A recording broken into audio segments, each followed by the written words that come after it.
Hello everyone, चलिए हम इस वीडियो में क्लास 10th के साइंस का पहला chapter chemical reaction and equation के सभी टर्म एक एक करके देखते हैं। सबसे पहले हम इसके हेडिंग को समझते हैं। हेडिंग में क्या दिया हुआ है? हेडिंग में है ना केमिकल रिएक्शन एंड इक्वेशन। तो पहला क्वेश्चन होता है कि केमिकल रिएक्शन क्या होता है।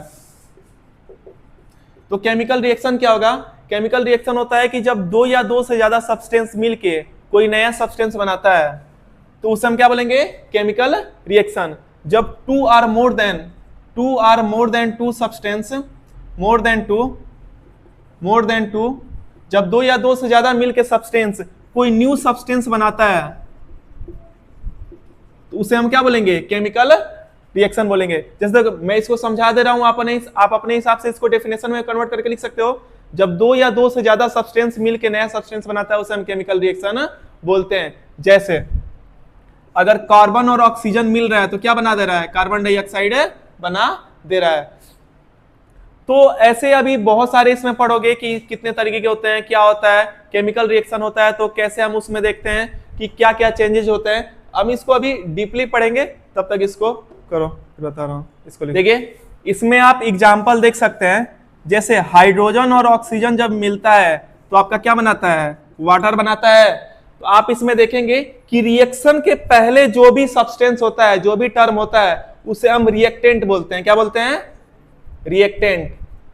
और रिएक्शन होने के बाद जो भी चीज बनती है उसे हम क्या बोलते हैं? प्रोडक्ट बोलते हैं। क्या बोलते हैं? प्रोडक्ट। अभी पढ़े हो ना केमिकल रिएक्शन में कि कोई सब्सटेंस मिलके अगर कोई नई सब्सटेंस बनाती है उसे हम क्या बोलते हैं? Chemical reaction. रिएक्शन होने के पहले जो सब्सटेंस होती है उसे क्या बोलते हैं? रिएक्टेंट। और रिएक्शन होने के बाद होता है उसे क्या बोलते हैं? प्रोडक्ट होता है। क्या होता है? प्रोडक्ट होता है। इसको नोट करो, फिर नेक्स्ट बता रहा हूं। नेक्स्ट है, हेडिंग है changes observe during chemical reaction. अगर कोई भी केमिकल रिएक्शन होता है तो कौन कौन सी चेंज होती है इसमें हमको पढ़ना है। तो बेसिकली 4 तरह की चेंज होता है। उसके स्टेट में चेंज होता है, उसका कलर चेंज हो जाता है, उसका गैस उसमें से निकलता है, या टेम्परेचर चेंज होता है। इसको हम एक एक करके पढ़ेंगे। पहले हम देखते हैं कि स्टेट में चेंज। जैसे आप देखते हो ना कि स्टेट में जैसे चेंज कैसे होता है? मेल्टिंग पॉइंट उसकी चेंज हो जाएगी, फ्रीजिंग पॉइंट, बॉइलिंग पॉइंट। आप लोग देखे हो ना, सब्लिमेशन, सॉलिडिफिकेशन, कंडेंसेशन, जो ये प्रोसेस होती है ये स्टेट में चेंज करने की वाली बात होती है। इसमें मेन होता है आपका, जैसे चेंजेज आपका होता है फिजिकल चेंज और एक होता है केमिकल चेंज। फिजिकल चेंज किसे बोलते हैं? फिजिकल चेंज आपका ये रिवर्सिबल होता है और ये आपका इसमें no new substance is form, transform. मतलब अगर कोई भी चीज है उसको हम बार बार अगर खराब भी हो जा रही तो उसको हम नया कर सकते हैं, उसको नए तरीके से बना सकते हैं, जो रिवर्स कर सकते हैं उसे हम क्या बोलेंगे? रिवर्सिबल। फिजिकल चेंज आपका क्या होता है? रिवर्सिबल। और इसमें कोई नया सब्सटेंस फॉर्म नहीं होता है। जैसे अगर ये पेज है, पेज को अगर फाड़ दूंगा तो फटा हुआ पेज वो भी तो पेज ही होगा ना, फिर उसको चिपका के चाहे रिसाइकिल बिन करके हम उसको रिवर्स ला सकते हैं कि नहीं? तो फिजिकल चेंज क्या होता है? रिवर्सिबल। और इसमें पेज फाड़ोगे तो पेज ही मिलेगा ना, कोई नया सब्सटेंस फॉर्म नहीं होगा। वही केमिकल चेंज में इसका उल्टा, ये इरिवर्सिबल होता है।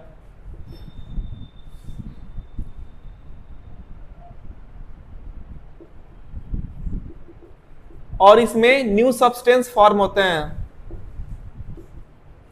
जैसे अगर पेज को मैं अगर माचिस के तीली से जला दूं तो मुझे क्या मिलेगा? ऐश मिलेगा, राख मिलेगा ना। तो पहले क्या था? पेज था, बाद में क्या मिला? ऐश मिला। तो ये क्या हो जाएगा? आपका केमिकल चेंज हो जाएगा। आप बेसिकली बोल सकते हो कि चीजें इसमें आइडेंटिकल होती हैं। आइडेंटिकल होती है। आइडेंटिकल मतलब जो जैसी थी वैसी ही रहती है, और इसमें चीजें आइडेंटिकल नहीं होती है।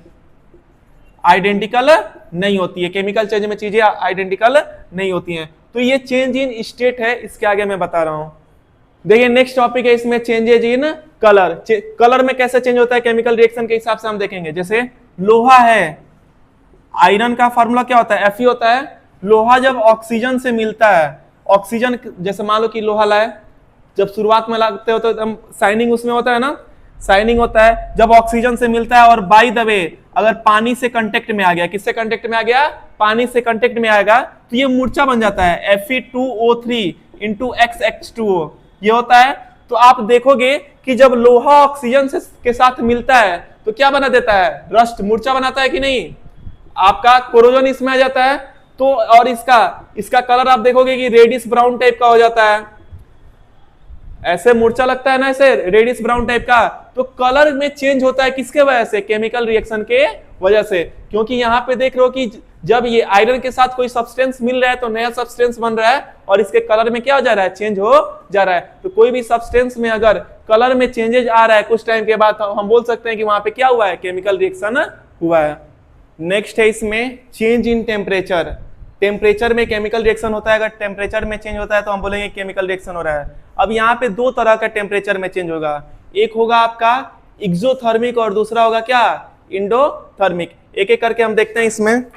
जैसे पहले मैं बात करूं अगर इंडोथर्मिक की, इंडोथर्मिक रिएक्शन क्या होता है, जैसे एक एग्जांपल लिख रहा हूं, रिएक्शन CaCO3 है, जब इसको हम हीट करते हैं तो आपका ये टूटता है CaO प्लस CO2 में।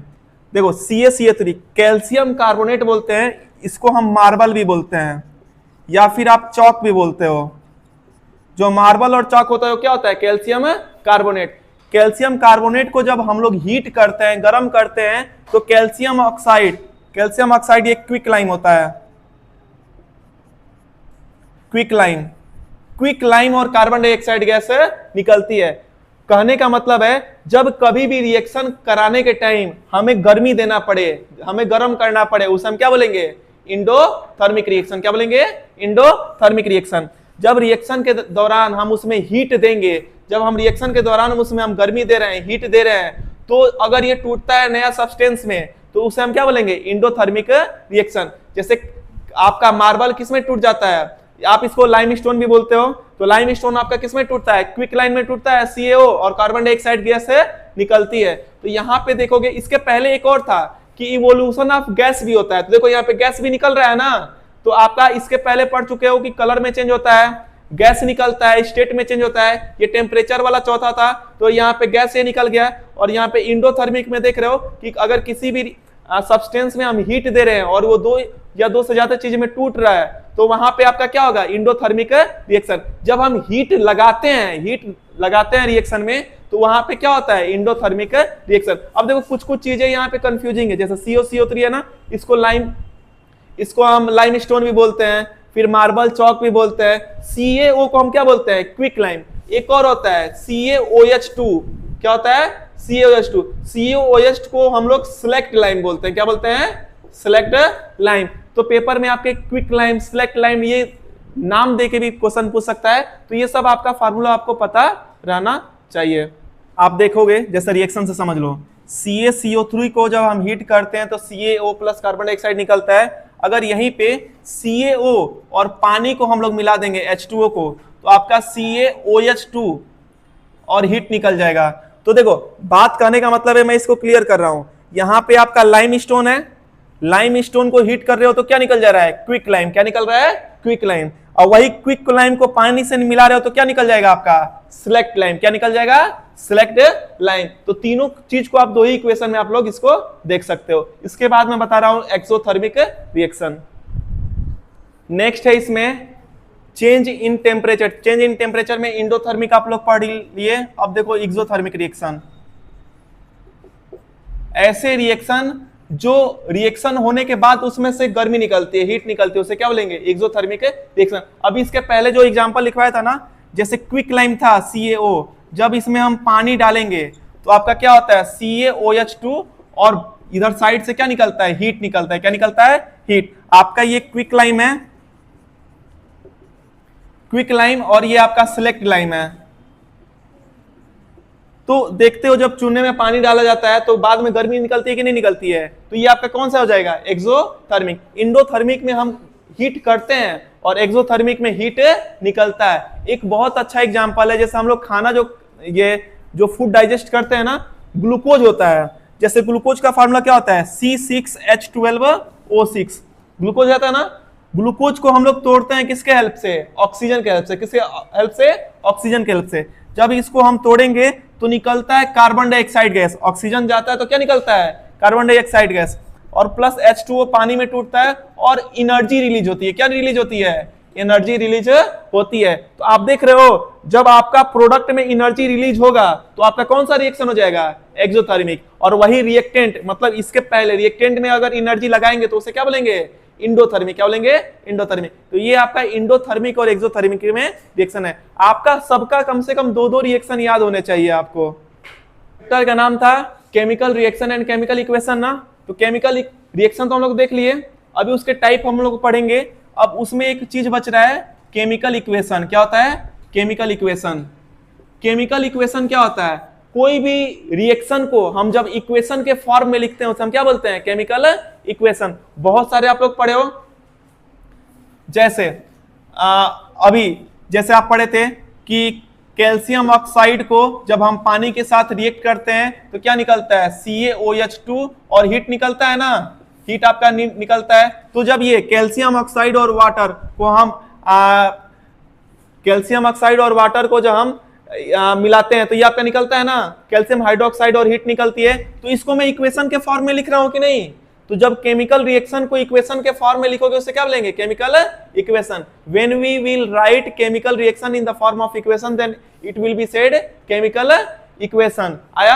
अब देखो केमिकल इक्वेशन दो तरह के होते हैं। हम कोई इक्वेशन लिख रहे हैं जैसे Mg प्लस ऑक्सीजन, मैग्नीशियम को ऑक्सीजन के साथ रिएक्ट कर रहा है ना तो MgO हो रहा है ना। तो आप देखोगे कि केमिकल रिएक्शन को हम लोग इक्वेशन के फॉर्म में लिखे तो केमिकल इक्वेशन हो गया। लेकिन अगर ये दोनों तरफ बैलेंस नहीं है तो इसको हम बोलेंगे स्केलेटन, स्केलेटन केमिकल इक्वेशन। कैसे हम चेक करेंगे? मैग्नीशियम यहां पे कितना है? 1। यहां पे मैग्नीशियम कितना है? 1। यहां ऑक्सीजन कितना है? 2। यहां पे कितना है? 1। जब अनबैलेंस्ड है, ये बैलेंस नहीं है ना, दोनों तरफ क्या है? अनबैलेंस्ड है। जब अनबैलेंस्ड होता है तो हम क्या बोलते हैं? Skeleton chemical equation. हम कैसे इसको सही करेंगे? बैलेंस करके। मैग्नीशियम कितना है? 1। इधर भी मैग्नीशियम कितना है? 1। यहाँ ऑक्सीजन कितना है? 2। तो यहाँ हम इसको 2 करने के लिए क्या कर देंगे? 2 से मल्टीप्लाई। अब ऑक्सीजन कितना हो गया? 2। और यहाँ पे मैग्नीशियम 2 हो गया तो यहाँ क्या कर दोगे? मैग्नीशियम कितना कर दोगे? 2। तो अब ये आपका क्या हो गया? बैलेंस। तो 2 तरह से हम केमिकल इक्वेशन को लिख सकते हैं। अगर अनबैलेंस हो तो क्या हो जाएगा? Skeleton chemical equation. और बैलेंस करके हम उसको लिख सकते हैं। तो इसका कुछ रूल सीखो। बैलेंस करने के टाइम कोई भी आपका सब्सटेंस है उसके आगे हम मल्टीप्लाई करते हैं। जैसे अगर 2 टाइम करना है तो इसके आगे करेंगे, नीचे। अगर ऑक्सीजन 2 करना है तो नीचे नहीं करोगे, सामने करोगे। कहां करोगे? सामने करोगे। और ऐसे हम देखते हैं कि दोनों तरफ एटम सेम है कि नहीं है। जैसे आयरन यहाँ पे कितना है? 1। हम दोनों तरफ मैच करते हैं और उसके हिसाब से जब पुट करेंगे ना तो अपने आप बैलेंस हो जाएगा। आयरन यहाँ पे कितना है? 1। यहाँ पे कितना है? 3। कितना है? 3। नीचे मल्टीप्लाई ये 3 है तो इसको 3 से मल्टीप्लाई कर दो। नीचे नहीं करेंगे मल्टीप्लाई, यहाँ पे हम आगे करेंगे। तो आयरन कितना हो गया? 3। अब इधर भी आयरन 3, इधर भी आयरन 3। आगे चलो। हाइड्रोजन कितना है? 2। यहाँ पे हाइड्रोजन कितना है? 2, मतलब बैलेंस है। आगे चलो। ऑक्सीजन कितना है? 1। यहाँ पे ऑक्सीजन कितना है? नीचे 4 है ना, ऑक्सीजन कितना है? 4। मतलब हमको इसको ऑक्सीजन 4 करना है तो आप नीचे यहां किसी कीमत पे नहीं करोगे। रूल है कि सामने करेंगे। सामने ऑक्सीजन कितना हो गया? 4। यहां भी ऑक्सीजन कितना हो गया? 4। लेकिन यहां 4 लगाने की वजह से हाइड्रोजन चेंज हो गया ना। हाइड्रोजन अब इसको मल्टीप्लाई कर दो, 4 2 कितना हो गया? 8। कितना हो गया? 8। तो हाइड्रोजन 8 करने के लिए हम यहाँ पे किससे मल्टीप्लाई कर देंगे? 4। कैसे कर देंगे? 4। तो ऐसे करके आप सभी जितने भी स्केलेटन केमिकल रिएक्शन इक्वेशन होते हैं आप उसको क्या कर सकते हो? बैलेंस कर सकते हो। देखिए नेक्स्ट है इसमें टाइप ऑफ केमिकल रिएक्शन। 5 तरह के होते हैं reaction. Combination reaction, decomposition reaction, displacement reaction, double displacement reaction और रिडॉक्स रिएक्शन। रिडॉक्स रिएक्शन को ऑक्सीडेशन रिडक्शन रिएक्शन भी बोलते हैं। एक एक करके समझते हैं। पहला है आपका कॉम्बिनेशन रिएक्शन। देखो इसका फॉर्मेट क्या होता है।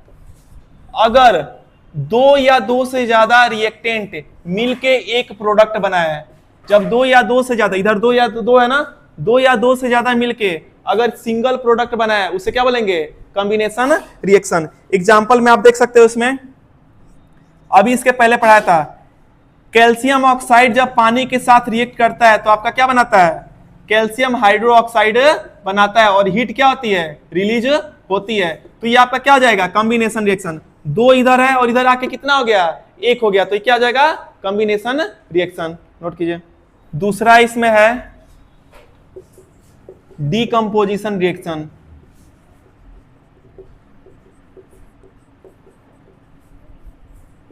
इसका जैसे है, अगर एक ही चीज है, अगर वो कई सारे चीजों में टूटेगा, A प्लस बी प्लस सी ज्यादा भी हो सकता है, अगर एक रिएक्टेंट एक से ज्यादा प्रोडक्ट में टूटेगा उसे हम क्या बोलेंगे, डीकंपोजिशन रिएक्शन। इसका भी मैं ऊपर एग्जांपल दे दिया हूं, जैसे कैल्शियम कार्बोनेट, इसको जब हम हीट करेंगे तो आप देखे हो किस में टूटा था, CaO प्लस CO2 में टूटा था ना।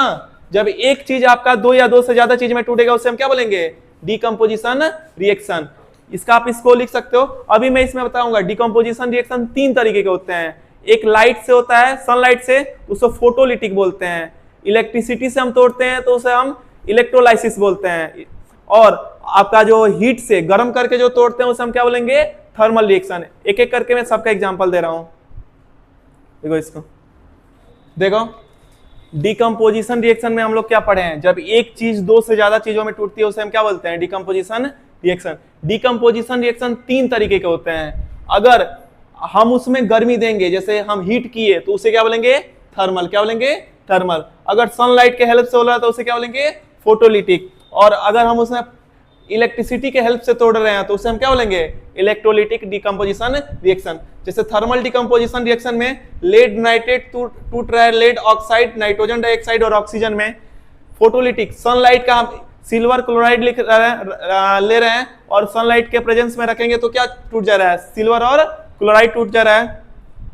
फिर आपका ये इलेक्ट्रोलाइटिक में क्या हो रहा है, इलेक्ट्रोलाइटिक डिकम्पोजिशन में जैसे पानी है, पानी को इलेक्ट्रोलाइसिस के प्रोसेस को तो उसमें हाइड्रोजन ऑक्सीजन अलग अलग हम लोग कर देते हैं। आप सब में नोटिस किए हो कि इस एरो के पहले जो रिएक्टेंट है वो एक ही है और इधर प्रोडक्ट क्या है, दो या दो से ज्यादा है, इसीलिए क्या है, डीकंपोजिशन रिएक्शन है। नोट कीजिए। देखो इसके बाद है डिस्प्लेसमेंट रिएक्शन। जैसे इसका फॉर्मेट क्या हो जाएगा, ए है, अगर बी और सी के साथ रिएक्ट कर रहा है तो सी वाले के जो पास है बी, ये किसके साथ चला जाएगा, ए के साथ, और सी अकेला हो जाएगा। रिएक्शन इसमें देख सकते हो कि अगर आयरन है, इसको रिएक्ट करा रहे हैं कॉपर सल्फेट के साथ, तो जो कॉपर है ना वो अलग चला जाएगा, अलग हो जाएगा, और आयरन किसके साथ आ जाएगा, सल्फेट के साथ। तो आपका आयरन सल्फेट हो जाएगा और प्लस क्या हो जाएगा, कॉपर। क्या हो जाएगा, copper. Copper plus iron sulphate हो जाएगा। एक गाना तुम लोग सुने होगा ना, गाना होता ना कि हमको हम ही से चुरा लो।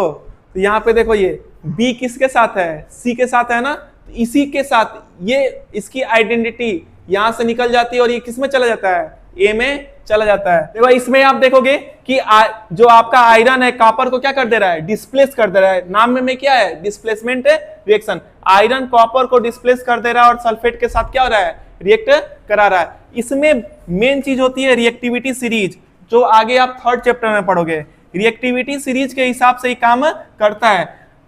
उल्टा अगर करोगे ना, अगर यहाँ पे कॉपर है और यहाँ आयरन सल्फेट है तो वो आपका रिएक्ट नहीं कर पाएगा। जैसे अगर इसको रिएक्शन कराओगे तो कॉपर यहाँ पे नहीं आ पाएगा, क्योंकि रिएक्टिविटी सीरीज में आयरन कहाँ होता है, कॉपर के ऊपर होता है। रिएक्टिविटी सीरीज भी आप देख सकते हो, आपके थर्ड चैप्टर में है रिएक्टिविटी सीरीज।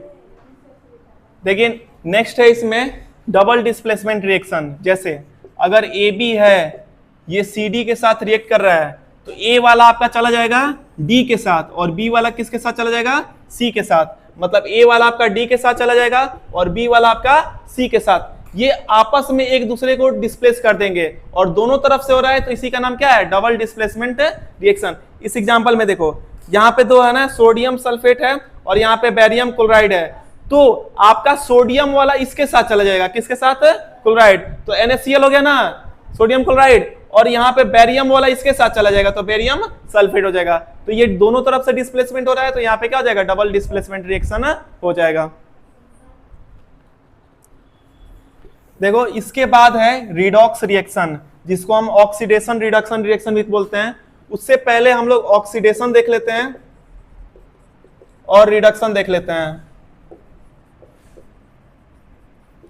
ऑक्सीडेशन बेसिकली क्या होता है, अगर किसी भी केमिकल रिएक्शन में ऑक्सीजन ऐड हो रहा है, अगर ऑक्सीजन ऐड हो रहा है तो वहां पे क्या हो जाएगा, ऑक्सीडेशन। क्या हो जाएगा, ऑक्सीडेशन। अगर किसी भी केमिकल रिएक्शन में हम ऑक्सीजन को माइनस कर रहे हैं, सेपरेट कर रहे हैं, तो वहां पे क्या हो जाएगा, रिडक्शन। क्या हो जाएगा, रिडक्शन। जैसे देखो, अगर मैग्नीशियम है, मैग्नीशियम में अगर ऑक्सीजन ऐड कर रहे हो तो क्या हो जा रहा है, MgO है ना, यहाँ पे मैग्नीशियम अकेले था, ऑक्सीजन ऐड होने के बाद क्या हो जा रहा है, मैग्नीशियम ऑक्साइड हो जा रहा है, तो ये आपका क्या हो जाएगा, ऑक्सीडेशन। क्या हो जाएगा, ऑक्सीडेशन। अगर कॉपर ऑक्साइड है, कॉपर ऑक्साइड में अगर हाइड्रोजन के साथ रिएक्ट करा रहे हो तो यहां पे कॉपर हो जाएगा और H2O हो जाएगा ना।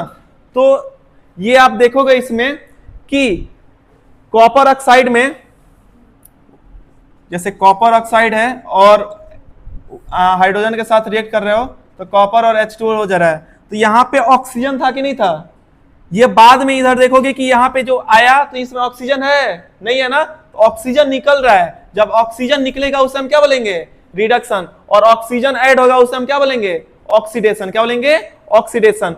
टाइप ऑफ रिएक्शन में लास्ट है आपका रिडॉक्स रिएक्शन।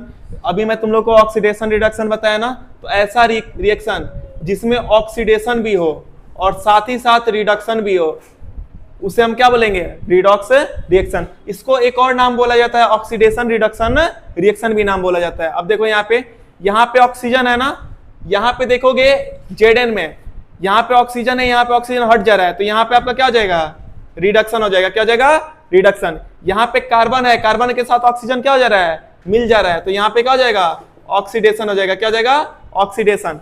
अगर आपका ऑक्सीजन हट जा रहा है तो क्या हो जाएगा, रिडक्शन। ऑक्सीजन ऐड हो रहा है तो क्या हो जाएगा, ऑक्सीडेशन। इस केमिकल रिएक्शन में, इक्वेशन में आप देखोगे कि ऑक्सीडेशन और रिडक्शन दोनों हो रहा है, इसीलिए हम इसे क्या बोलेंगे, रिडॉक्स रिएक्शन बोलेंगे या ऑक्सीडेशन रिडक्शन रिएक्शन बोलेंगे। देखिए इसमें है कोरोजन। देखिए इसमें टॉपिक है कोरोजन। कोरोजन क्या होता है, रस्ट लगना ना, जो मूर्छा लगता है उसे क्या बोलते हैं, कोरोजन। देखो इससे बहुत ज्यादा नुकसान होता है, करोड़ों का नुकसान होता है। कितना ज्यादा आपका लोहा खरीदा जाता है, उसमें मूर्छा लग जाता है, फिर हम उसको छुड़ाते हैं, लोहा डैमेज होता है, मेटल डैमेज होता है, तो नुकसान होता है ना।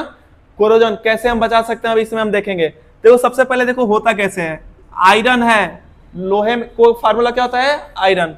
जब ये ऑक्सीजन के कांटेक्ट में आता है और साथ ही साथ अगर इसमें पानी आ जाता है, क्या जाता है, पानी, तो ये आपका रस्ट बनाता है, Fe2O3XH2O, ऐसे हो जाएगा। तो आप देखोगे यहाँ पे, देखोगे इसमें आयरन जब ऑक्सीजन के साथ रिएक्ट करेगा तो क्या बनाता है, Fe2O3XH2O, यही आपका कोरोजन, इसी को हम रस्ट बोलते हैं, जो रेडिश ब्राउन कलर का होता है ना। तो जब लोहा कांटेक्ट में आता है ऑक्सीजन और पानी के में, तो क्या बनाता है, रस्ट बनाता है। कोरोजन ये मूर्छा होता है, इससे बहुत ज्यादा प्रॉब्लम होता है। हम कैसे कोरोजन को बचा सकते हैं, तो लोहा है उसको लाके पेंट कर दो, तो पेंट कर दोगे तो उसमें कांटेक्ट ही नहीं आएगा पानी से, तो पेंट करके बचा सकते हैं, ग्रीस लगा के बचा सकते हैं, और बहुत सारे ऐसे ऑयल लगा के हम उसमें बचा सकते हैं। कोरोजन है, इसको कीजिए। फिर इसके बाद लास्ट टॉपिक है रेंसिडिटी, मैं समझा रहा हूं। रेंसिडिटी, रेंसिडिटी क्या होता है, ऐसे खाना जिसमें फैट और ऑयल हो, ऐसे फूड जिसमें फैट एंड ऑयल हो, उसको बचाने की प्रोसेस रेंसिडिटी, मतलब वही रेंसिडिटी होता है। जैसे होता है ना कि खाने में बरसात टाइप का लग गया है, नमी हो गया, वही क्या होता है, रेंसिडिटी होती है। जैसे आप देखते हो घरों में चिप्स काटा जाता है, चिप्स बोलते हैं ना कि मेहरा गया है, तो वही क्या है, रेंसिडिटी है। उसमें फैट और क्या होता है, ऑयल होता है। इसको बचाने की टेक्निक हम इसमें सीखेंगे। जैसे जो खाना खराब हो जाता है वही आपका रेंसिडिटी हो गया, जो नमी लग जाती है उसमें हम बचा कैसे सकते हैं, जो भी फैट। किसी को पूछना है कुछ, कौन सा?